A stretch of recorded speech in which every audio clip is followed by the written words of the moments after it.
দর্শক, ঈদুল আজহায় প্রধানমন্ত্রী তারেক রহমানের নির্দেশে বিভিন্ন গণমুখী কার্যক্রমের উদ্যোগ নিয়ে তেজগাঁওয়ের প্রধানমন্ত্রীর কার্যালয়ে সংবাদ সম্মেলন করছেন মুখপাত্র ডক্টর মাহাদি আমিন ও প্রধানমন্ত্রীর একান্ত সচিব আতিকুর রহমান রুমন। আমরা সরাসরি সেখানে চলে যাচ্ছি। এখন সেখানে কথা বলছেন সম্মেলন কেন্দ্রে মুখপাত্র ডক্টর মাহাদি আমিন।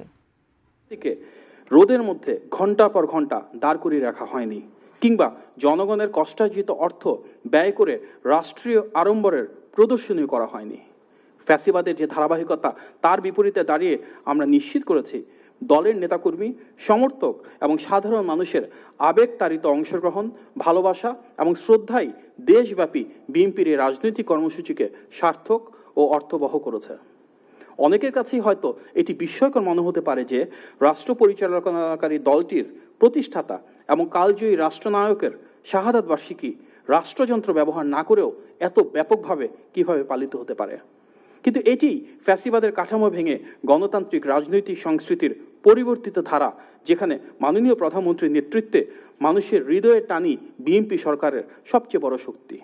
প্রশাসনিক নির্দেশনা নয়, বরং শ্রদ্ধা অর্জিত হচ্ছে ভালোবাসার মাধ্যমে। ক্ষমতার বলে নয়, বরং জনগণই সকল রাজনৈতিক ক্ষমতার উৎস। এটি বিএনপির রাজনীতি। আমরা অতীতে দেখেছি বিভিন্ন দিবস উদযাপনের নামে সরকারি দপ্তর, শিক্ষা প্রতিষ্ঠান এবং প্রশাসনিক কাঠামোকে অপ্রয়োজনীয়ভাবে ব্যস্ত রাখা হয়েছে, যেখানে রাষ্ট্রীয় সম্পদের অপচয় হয়েছে, জনগণের অর্থ ব্যয় হয়েছে, এমনকি ব্যবসায়ী সহ নানা মহল থেকে বিভিন্ন অনুষ্ঠান আয়োজনের নাম করে বিপুল পরিমাণ অর্থ বলপূর্বক আদায় করা হয়েছে। কিন্তু একটি দায়িত্বশীল, গণমুখী এবং জবাবদিহিমূলক রাজনৈতিক সংস্কৃতি শুরুর লক্ষ্যে, যেটা আমরা দেখেছি বর্তমান সরকারের সময়, জনগণের স্বতঃস্ফূর্ত অংশগ্রহণ নিশ্চিত করা হয়েছে, রাষ্ট্রীয় ক্ষমতা প্রদর্শন নয়। রাষ্ট্রীয় বাধ্যবাধকতার বদলে মানুষের হৃদয়ের আহ্বানই শহীদ রাষ্ট্রপতি জিয়াউর রহমানের স্মৃতিকে আজও জীবন্ত করে রেখেছে। 4 দশকেরও বেশি সময় পেরিয়ে যাওয়ার পরও তিনি কোটি কোটি মানুষ ও পরিবারের হৃদয়ে সমানভাবে প্রাসঙ্গিক, সম্মানিত এবং অনুপ্রেরণার উৎস হয়ে রয়েছেন। এটি একজন প্রকৃত জননেতার প্রতি দেশের মানুষের সর্বোচ্চ সম্মান। এটি ইতিহাসে অমর হয়ে থাকার প্রকৃত পথ। শহীদ রাষ্ট্রপতি জিয়াউর রহমান ও দেশনেত্রী বেগম খালেদা জিয়ার যে গণমুখী ও জনসম্পৃক্ত রাজনৈতিক আদর্শ, সেটিকে পাথেয় করেই গণমানুষের নেতা জনাব তারেক রহমান বিশ্বাস করেন, রাষ্ট্রযন্ত্র ব্যবহার করে কাউকে রাজনৈতিকভাবে হয়তো প্রচার করা যায়, সাময়িকভাবে ব্যক্তি পূজার পরিবেশও তৈরি করা যায়, কিন্তু জনগণের হৃদয়ে স্থায়ী আসন কোনোভাবেই তৈরি করা যায় না। ইতিহাস সাক্ষী, ক্ষমতার বলে নির্মিত যে জনপ্রিয়তা, সেটি সবসময় ক্ষণস্থায়ী, কিন্তু মানুষের ভালোবাসা, আস্থা ও শ্রদ্ধার ভিত্তিতে গড়ে ওঠা যে রাষ্ট্রনায়কোচিত নেতৃত্ব, সেটি যুগের পর যুগ ধরে বেঁচে থাকে, যার প্রমাণ শহীদ রাষ্ট্রপতি জিয়াউর রহমান, যার প্রমাণ দেশনেত্রী বেগম খালেদা জিয়া।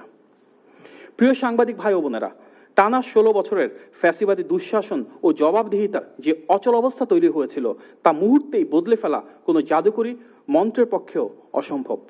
তবে এবারের ঈদুল আজহায় দেশের মানুষ অন্তত একটি বিষয় স্পষ্টভাবে প্রত্যক্ষ করেছে, আর তা হলো রাষ্ট্রের আন্তরিক সদিচ্ছা ও জনকল্যাণমুখী প্রশাসনিক তৎপরতা।